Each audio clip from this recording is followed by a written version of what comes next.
Now look at Part 1. Part 1. When Mark and Jane arrived in Edinburgh, they discovered that Mark had left his camera on the train. At the Lost and Found office, he has to fill in a lost property form. First, you have some time to look at questions 1 to 4.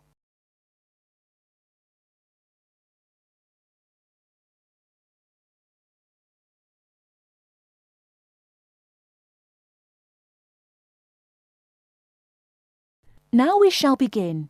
You should answer the questions as you listen, because you will not hear the recording a second time. Listen carefully and answer questions 1 to 4.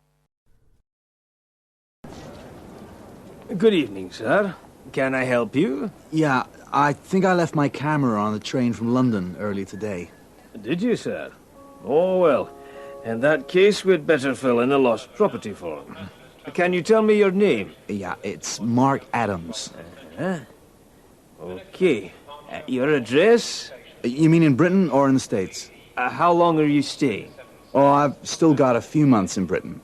Okay, then. Can you give me your address here? Right. It's 21 Thames Drive, Leigh-on-Sea. That's Leigh on Sea, Essex.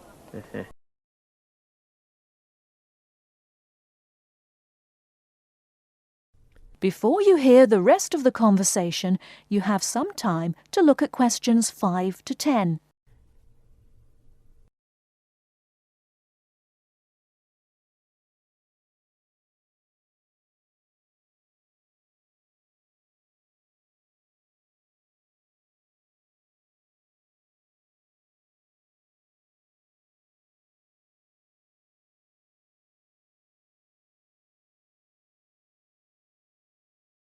Now listen and answer questions 5 to 10. Do you want the phone number? Yes, I'd better have that. Okay, 0702 35211.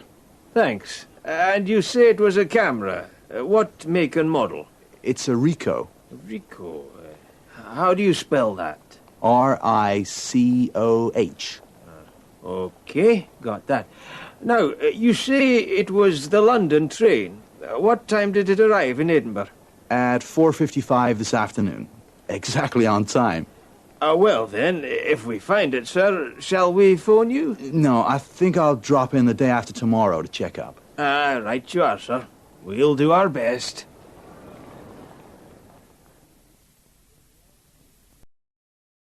That is the end of Part 1. You now have half a minute to check your answers.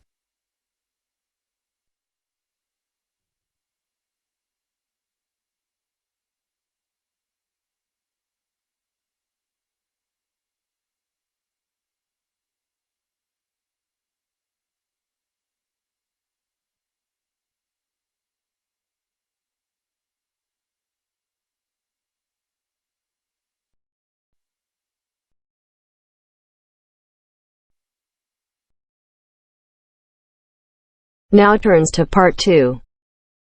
Part 2. First, you have some time to look at questions 11 to 16.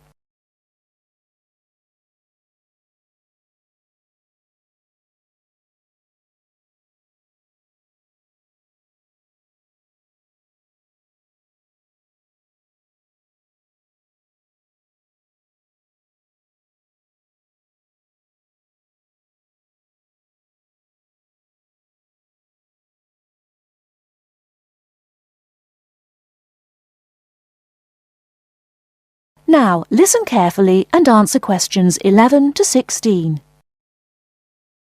Hello, Sue. Fancy meeting you here. It is Sue Johnson, isn't it? Oh, hi, Jill. Must be ages since we've seen each other. What a surprise. How are you? Yes, well, I'm fine. I just got back from 2 years teaching in Hong Kong, actually. Oh, I thought you'd gone into computing or nursing. No, I ended up being a teacher after all. And how about you? Oh, fine. Things are going quite well, in fact. So, what have you been up to over the last 3 years? Working, studying, you know, the usual things. Oh, and I got married last year. Congratulations. Anyone I know? Yeah, you might remember him from our college days. Do you remember Jerry? Jerry Fox? Jerry? Was he the one with the dark hair and beard? No, that was Sam. No, Jerry's got blonde hair and glasses. He's pretty tall. Well, we got married, finally. Great. And where did the wedding take place? Was it here in London? No, in the end, we decided to get married in Scotland. Jerry's parents lived there, so we were married in the small village church with the mountains in the background. Fabulous. Have you got any pictures? Well, funny you should ask. I have actually got a couple here. They're a bit battered because I've been carrying them around in my bag. Oh, never mind. Let's have a look. Oh, don't you look wonderful? Who are those people behind you? Oh, that's my older sister, Clara. Oh, she looks like you. Do you think so? Everyone says that, but we can't see it. Is she married now? Yes, and she's got 3 children, a girl and twin boys as well. Wow, imagine having twins. Look, why don't we have dinner together and catch up on a few things? Would you like to come over one evening? Oh, that'd be lovely. What about next Friday evening?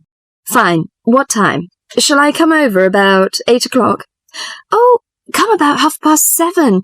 I'm usually home around 6:30, so that'd give me plenty of time to get dinner ready. Oh, fine. And, one last thing. Where do you live? What's the address? Oh, good thinking. Here's my card. The address is on the back. We've got a flat in an old house. We live on the 3rd floor of a large old house. The house has been converted into flats, so when you arrive, you'll need to press the bell, second from the top. The bell second from the top, okay? There's a little intercom arrangement, so I can let you in. Right, okay, see you on Friday then.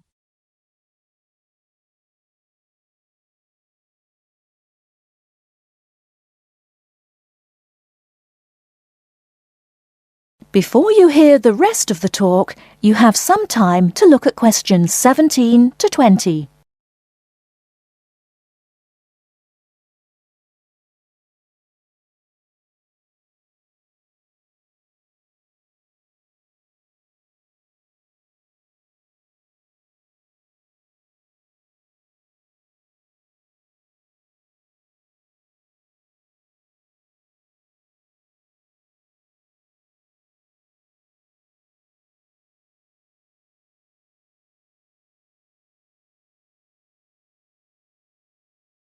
Now listen and answer questions 17 to 20. Welcome, Jill. This is my husband, Jerry. Jerry, this is Jill. Hi, Jill. Nice to meet you. Hi, Jerry. Well, let's come in and take a seat. Sue told me that you've just returned from Hong Kong. Was it a pleasant trip? What kind of city is it? Oh, well, Hong Kong enjoys a reputation for the flourishing business. It has a population of around 6.6 million. Much larger than that of Sydney, right? Sydney has a population of 4 million, I think. Yes, did you enjoy staying there? Well, being a metropolis has advantages. You get the latest films and music. There's always something going on, and there's such a wide variety of different people and cultures that it's difficult to get bored. Of course, all this has its downside. The cost of living is very expensive, and most people cannot afford to go out very often. So although the entertainment is available, you have to have a lot of money to enjoy it. Another problem is, like most big cities, there's a lot of crime. What about the weather? I suppose that it gets a lot of rain. Not always. In summer it's humid, but it's cool and dry in winter. The average temperature in June and July is about 91 degrees Fahrenheit. Hotter than here. The best seasons are spring and autumn. They are mild and agreeable. Is there anything you particularly miss of staying there? Yes, the tasty local food is to my liking, especially the seafood. Hong Kong also enjoys the fame of a paradise for shopping, but I'm not very keen on that, you know. I suppose it must be your favourite. Most shopping malls in Hong Kong have longer opening hours than those in Sydney. Some are even open the whole night during the Christmas holidays. Oh, it sounds lovely.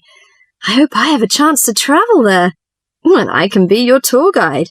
Yes, that's great.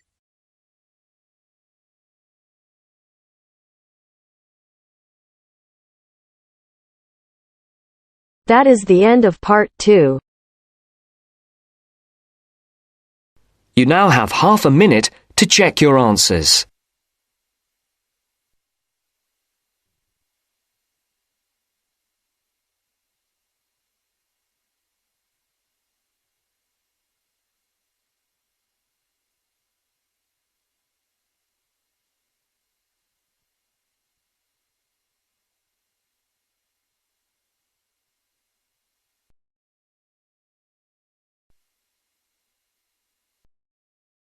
Now turns to part 3.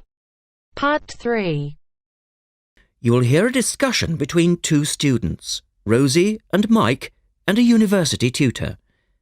In the first part of the discussion, they're talking about a survey they have conducted on local entertainment. First, look at questions 21 to 26.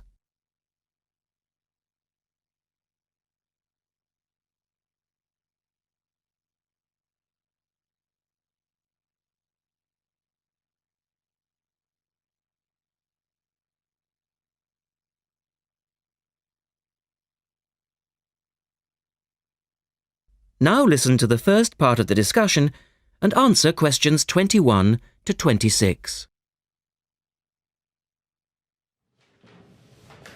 Good morning, everyone. Well, I think we can start straight away by getting Rosie and Mike to do their presentation. Would you like to start, Rosie? Yes. Well, we've done a survey on local entertainment. Basically, we tried to find out how students feel about the entertainment in the town and how much they use it. Yes, so we've called our project Out and About. Yes, that's a good title, Out and About. We wanted to find out how well students use the entertainment facilities in town, whether they get to see the latest plays, films, that kind of thing. Now, we have our own facilities on campus, of course. Oh, yes.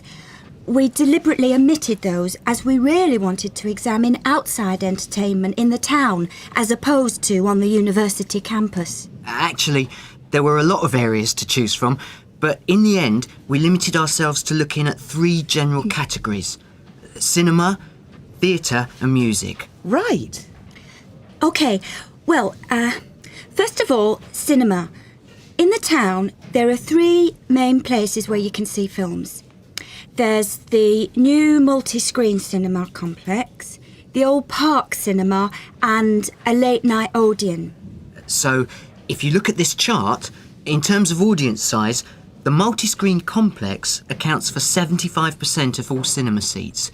The Park Cinema accounts for 20% of seats, and the late-night Odeon has just 5% of seats. As you probably know, the complex and the park show all the latest films, while the late-night cinema tends to show cult films. So, when we interviewed the students, we thought the complex would be the most popular choice of cinema. But surprisingly, it was the late-night Odeon. Yeah, and most students said that if they wanted to see a new film, they waited for it to show at the park, because the complex is more expensive and further out of town, so you have to pay more to get there as well. Yes, and that adds to the cost, of course, and detracts from the popularity, evidently. Well, next, we looked at theatres. The results here were interesting because, as you know, there's a theatre on campus which is popular, but there's also the Stage Theatre in town, which is very old and architecturally quite beautiful. And there's the large modern theatre, the Ashtop, that has recently been built. So you just looked at the 2 theatres in town? Yes, but the thing about the theatres is that there's a whole variety of seat prices. Also, the types of performance vary, so students tend to buy seats at both and like using both for different reasons. And if they want cheap seats at the ash top, they can just sit further from the front. What we did find that was very interesting is that there are periods during the year when students seem to go to the theatre and periods when they go to the cinema. And we really think that's to do with budget. If you look at this graph, you can see that there's a peak around November, December when they go to the theatre more, and then a period in April, May when neither is particularly popular. And then theatre viewing seems to trail off virtually, while the cinema becomes quite popular in June, July. I think you're probably right about your conclusions. In the second part of the discussion, Rosie and Mike talk about different music clubs. Look at questions 27 to 30 first.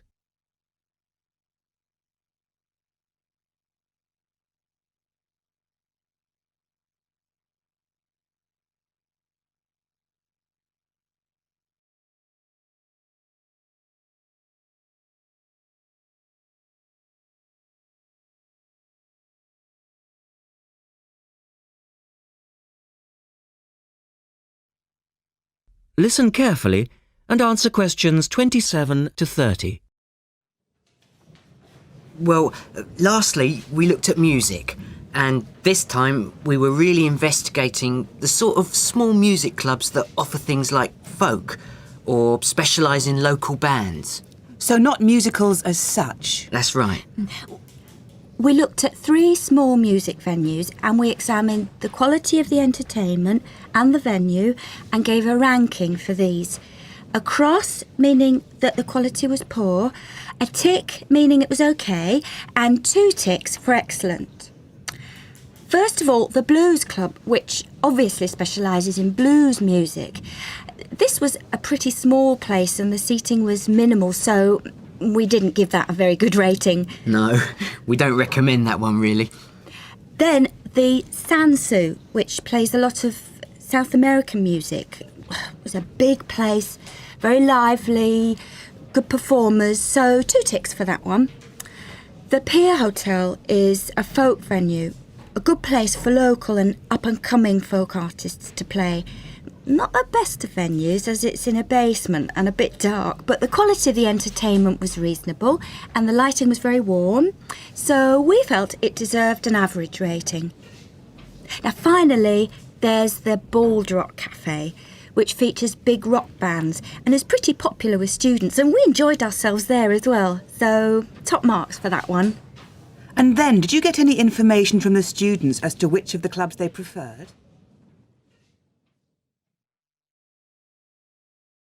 That is the end of part 3. You now have half a minute to check your answers.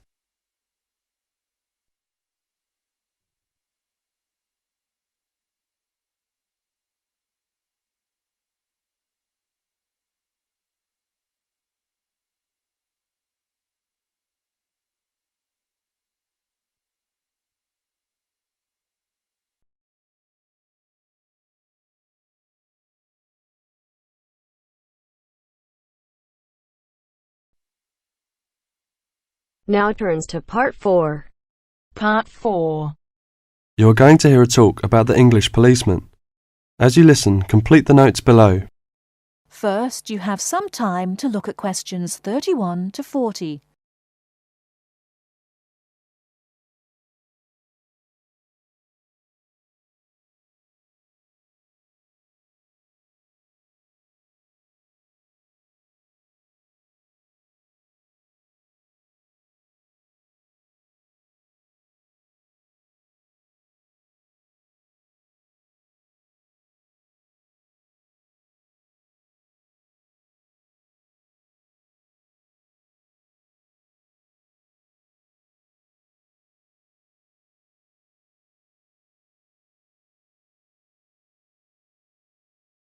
Now listen carefully and answer questions 31 to 40.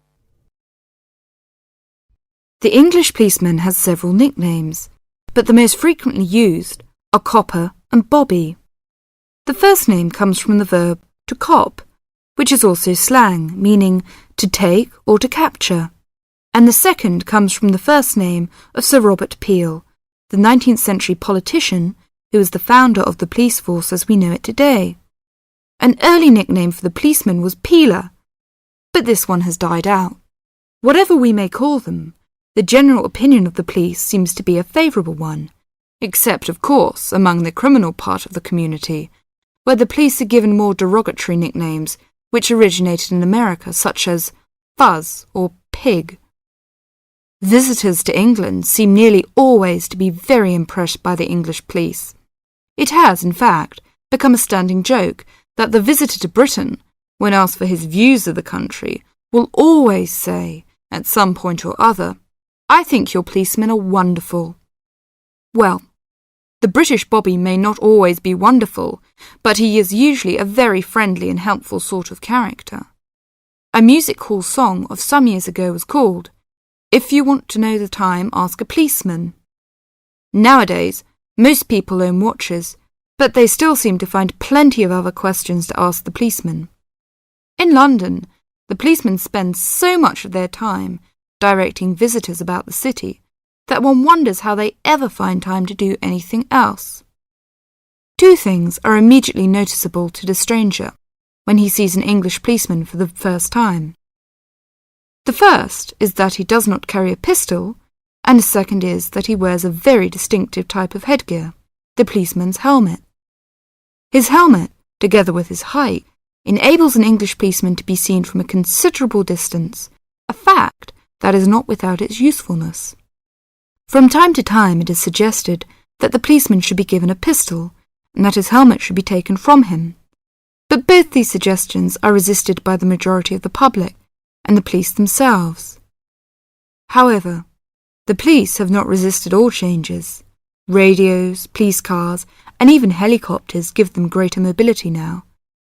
The policeman's lot is not an enviable one, even in a country which prides itself on being reasonably law-abiding. But, on the whole, the English policeman fulfills his often thankless task with courtesy and good humour, and with an understanding of the fundamental fact that the police are the country's servants, and not its masters. That is the end of part 4. You now have half a minute to check your answers.